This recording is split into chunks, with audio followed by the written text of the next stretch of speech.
Hello guys, तुम लोग सोच रहे होगे कि बहुत दिनों बाद आज कैसे। तो मैं बता दूं कि पिछली वीडियो का व्यूज़ और रीच देखकर मेरे को काफ़ी ज़्यादा डिमोटिवेशन महसूस हुआ। इस वजह से मैंने बनाना बंद कर दिया था और मोटिवेशन नहीं आ रहा था। अभी भी नहीं आ रहा है, लेकिन फिर भी मैंने सोचा चल एक लास्ट ट्राई करके देख लेता हूँ। अगर इस पर अच्छा सा रिस्पॉन्स आ जाता है तो कंटिन्यू करेंगे।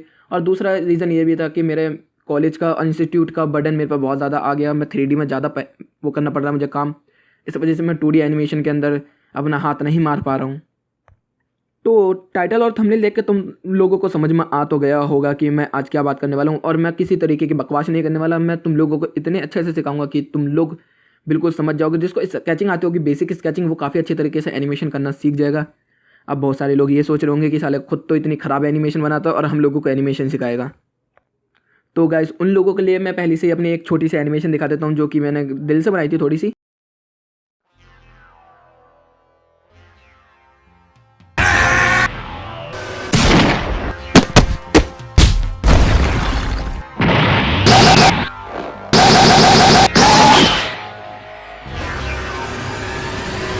हाँ, यही वाली। ये एनिमेशन जो थी ये मैंने कॉपी की थी, लेकिन हाँ, ये मैं इस तरीके की भी एनिमेशन कर लेता हूँ। हाँ, तो मैं अब जो मैं ये यूट्यूब पे डालता हूँ, ये डब्बे वाली या फिर इस तरीके की नॉर्मल सी एनिमेशन जिसके अंदर मोशन भी कुछ नहीं होता है, मैं इसलिए बात करता हूँ क्योंकि मुझे अपना टाइम बचाना होता है, क्योंकि मुझे 3D में थोड़ा सा ज़्यादा टाइम देना पड़ता है अपने लिए। तो ये सब बकवास तो होती रहेगी। चलो स्टार्ट करते हैं बिना किसी देरी के। Let's get started. मैं कोई इस तरीके की बकवास नहीं करूँगा कि सबसे पहले तुम्हें फ़ोन नंबर चाहिए, फिर जीमेल चाहिए, फिर यूट्यूब चैनल बनाओ। नहीं नहीं, बिल्कुल सही तरीके से, अच्छे तरीके से चलेंगे हम, बिल्कुल प्यार से। तो सबसे पहले तुम लोगों को आना चाहिए, सबसे पहले तुम लोगों को लिखने हैं स्क्रिप्ट। स्क्रिप्ट के लिए तुम नोट पैड का भी इस्तेमाल कर सकते हो, वर्ड पैड का भी इस्तेमाल कर सकते हो, और कुछ स्पेशल स्क्रिप्ट लिखने के लिए ही सॉफ्टवेयर्स होते हैं उनका इस्तेमाल कर सकते हो। लेकिन मैं बोलूँगा कि फालतू के सॉफ्टवेयर भरने से अच्छा है नोट पैड और वर्ड पैड तुम्हारे पास है ही, उसमें तुम बहुत अच्छे से लिख सकते हो। तो जो मैं बोल रहा हूँ ये तो मैं बिना स्क्रिप्ट के बोल रहा हूँ, क्योंकि मेरा दिल तो है नहीं बनाने का इतना, इसलिए फिर भी स्क्रिप्ट सबसे ज़्यादा ज़रूरी होता है, क्योंकि तुम लोगों को पता होता है कि कहाँ पर क्या देना है और कहाँ पर क्या बोलना है, लिखना है, ये सब करना है हमें। अब हमारी स्क्रिप्ट तैयार हो चुकी है, तो अब चलते हैं हम स्टेप 2 पर, जो कि है कैरेक्टर डिज़ाइन।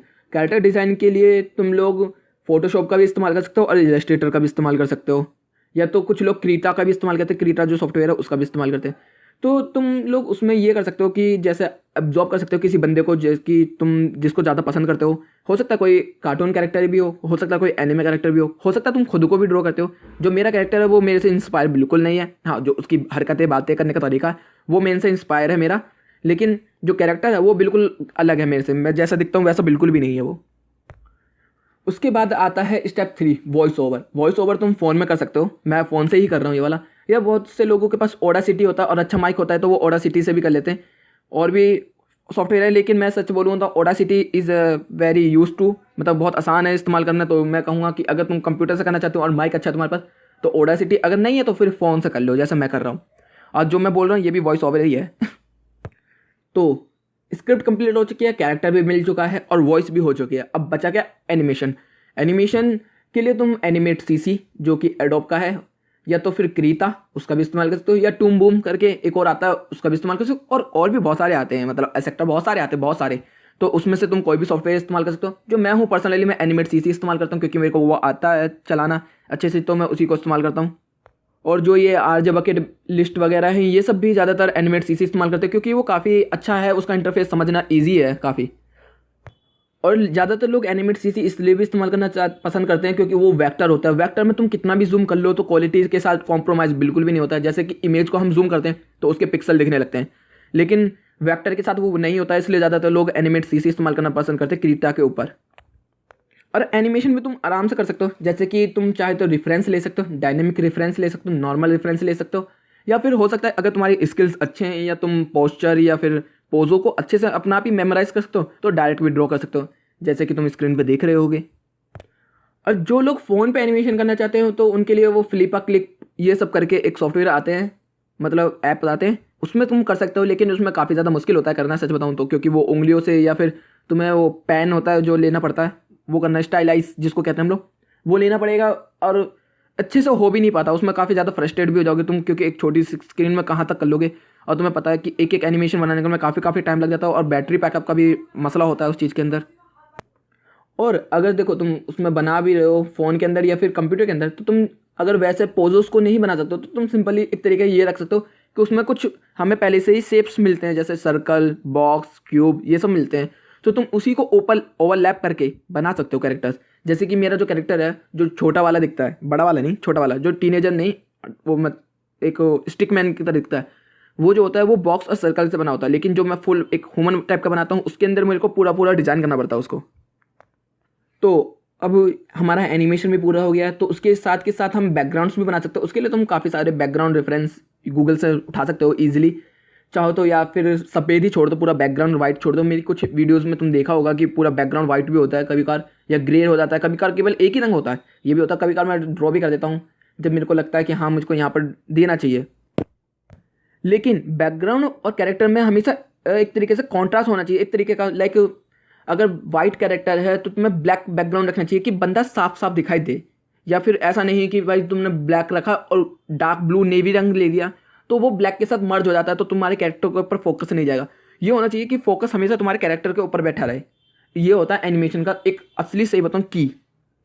अब तुम लोगों ने एनिमेशन भी कंप्लीट कर लिया, अब रेंडर निकाल लिया। अब रेंडर निकालने के बाद अब तुम जाओगे उसे कंपोजिटिंग करने। कंपोजिटिंग मतलब वीडियो एडिटिंग, जिसे हम इजीली वे में कहते हैं।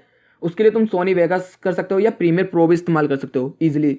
आफ्टर इफेक्ट्स तो नहीं करना, क्योंकि उसमें तुम्हें इफेक्ट्स वगैरह तो देने ही नहीं है, और वो आफ्टर इफेक्ट्स का जो रेंडर होता है वो काफ़ी ज़्यादा भारी होता है। और मोबाइल में तुम काइन मास्टर भी इस्तेमाल कर सकते हो, और फिल्मोरा भी आता है शायद अब, तो वो भी इस्तेमाल कर सकते हो।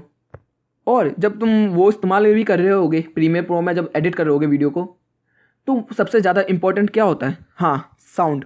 जैसे कि अब मैं बोल रहा हूँ, मेरे पीछे से एकदम बूम बूम बूम करके आवाज़ आने लगे, तो वो अच्छा है। या फिर एक कॉमेडी सीन बोला तो वहाँ पर हंसने का थोड़ा सा, या फिर एक सोचने का तरीका आ गया तो वो की करके जो आवाज़ें आती हैं, इस तरीके का जो साउंड इफेक्ट्स होते हैं उनको निकालना ज़रूरी होता है, क्योंकि उसकी वजह से ये होता है कि बंदे को इंगेज रखता है वो वीडियो के अंदर। वरना ऐसे जैसे अब मैं बोले जा रहा हूँ, अब मैं इसके पीछे कुछ ना रहूँ, तो ये ऐसा रहेगा कि यार ठीक है, ये तो बकवास कर ही रहा है, बोलने दो, बोलते रहेगा बोलता रहेगा।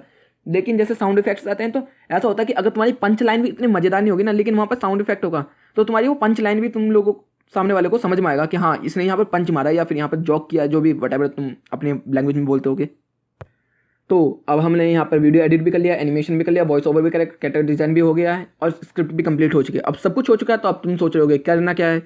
तो अब करना है रेंडर। उन सबको निकालने के बाद, तुम लोग को कंपोजिटिंग करने के बाद, तुम्हें अपने यूट्यूब चैनल पर अपलोड करना होगा। सिंपल सी बात है, अगर 1 मिनट से नीचे रखोगे तो शॉर्ट्स हो जाएगी, और ऊपर रखोगे तो लॉन्ग वीडियो में आ जाएगा वो। तो गाइस यहीं तक हमारा एनिमेशन का ये केस था, तो यहीं पर ये कंप्लीट हो जाता है। तो गाइस मैं ये कहना चाहूँगा कि अगर इस वाली वीडियो पर अच्छा रिस्पॉन्स आ जाता है तो मैं आगे और भी बनाने की कोशिश करूँगा, वरना फिर मैं सोच रहा हूँ कि मैं इस चैनल को बदल के मैं किसी और तरीके के वीडियोस डालना स्टार्ट कर दूँगा। अगर तुम लोग उसमें भी सपोर्ट करोगे तो कमेंट बॉक्स में मुझे बता देना।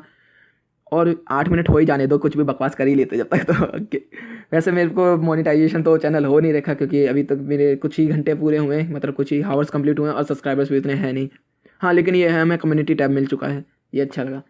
तो गाइस वीडियो अच्छी लगी तो वीडियो को लाइक कर लेना, चैनल को सब्सक्राइब कर लेना, कमेंट बॉक्स में अपनी प्यारी प्यारी बातें भर देना, और गाइस बता देना कि मैं कंटिन्यू रखूँ या फिर कोई और चीज़ को ट्राई करने की कोशिश करूँ। Okay, bye.